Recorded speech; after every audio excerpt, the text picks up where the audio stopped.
Today I'm starting off two sorts of pumpkins. I'm going to be doing them both in the same way, in moistened kitchen paper with cling film wrapped around it. We've got some field pumpkins here, which are kind of your average edible pumpkins.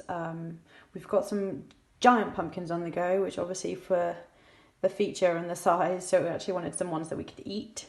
We've also got some Jack B little ones from Thompson & Morgan. I'm going to be sowing 5 of each.